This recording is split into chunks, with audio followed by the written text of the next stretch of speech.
আমি স্নিগ্ধা চলে এলাম আজকে একটা চিকেনের অন্যরকম রেসিপি নিয়ে। চিলি চিকেন কম বেশি তো আমরা সবাই খাই, তবে এই চিলি চিকেন রেসিপিটা একটুখানি অন্যরকম।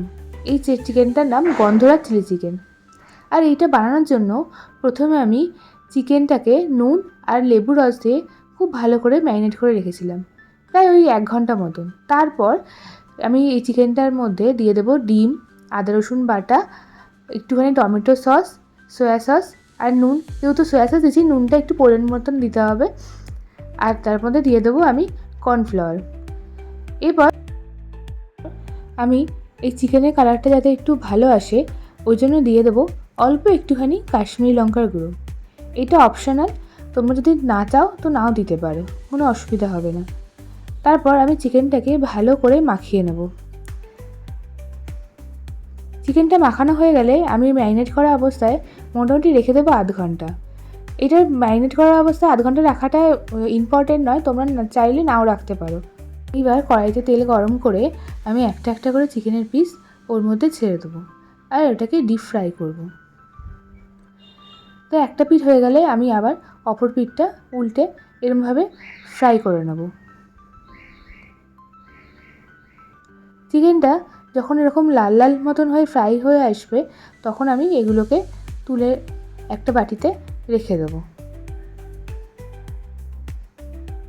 তারপর গ্রেভি করার জন্য পেঁয়াজ, ক্যাপসিকাম, রেড বেল পেপার আর লঙ্কা, আদা রসুন কুচি আর গন্ধরাজ লেবুর পাতা এগুলো কেটে রেখে দিয়েছি। এবার একটা বাটির মধ্যে আমি টমেটো সস, সয়া সস, এটা ডার্ক সয়া সস নয় তাই জন্য আমি এটা একটু বেশি দেবো, chilli sauce, green chilli sauce এটা, আর তার সঙ্গে দেবো সেজওয়ান চাটনি।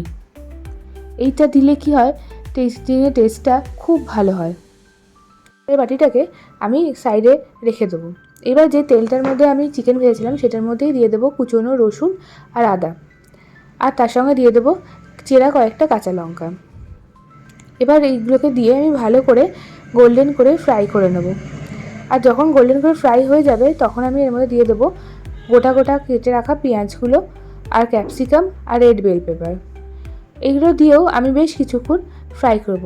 আর এইগুলোতে আমি দেব অল্প সামান্য নুন, যাতে এই সবজিগুলো একটু ভালোভাবে মজে যায়। তারপর ভালোভাবে এইগুলোকে ফ্রাই করে নিতে হবে। আর যখন একটু হালকা ফ্রাই হয়ে আসবে তখন এর মধ্যে দিয়ে দেবো আমাদের মেন হিরো ইনগ্রিডিয়েন্টস, সেটা হলো লেবু পাতা।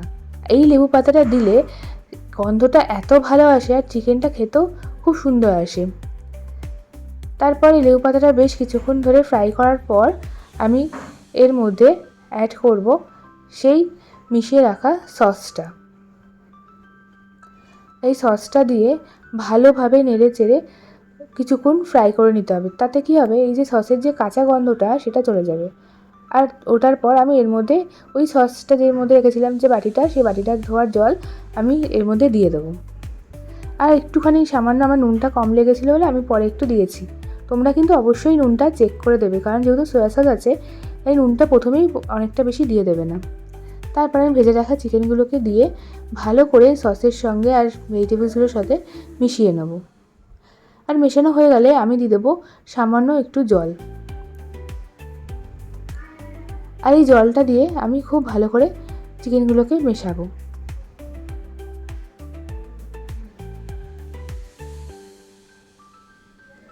কিছুক্ষণ পর যখন দেখবে যে জলটা বেশ সুন্দরভাবে চিকেনগুলো টেনে নিয়েছে তখন আমি দিয়ে দেবো সামান্য একটু মিষ্টি। এই মিষ্টিটা দিলে কি হবে, সসের যে টক ব্যাপারটা বা ঝাল ব্যাপারটা আছে সেটা পুরোপুরি ব্যালেন্স হবে।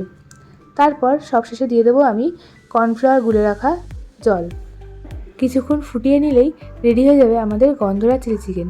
এটাকে তোমরা রুটি, লুচি, পরোটা, ফ্রাইড রাইস সব কিছুর সাথে ট্রাই করতে পারো। আর অবশ্যই আমাকে জানিও তোমাদের এই গন্ধরাজ চিলি চিকেন রেসিপিটা কেমন লাগলো। আর এরকম সুন্দর সুন্দর রেসিপি পাওয়ার জন্য অবশ্যই আমার চ্যানেলটাকে লাইক, শেয়ার, সাবস্ক্রাইব করো। টাটা।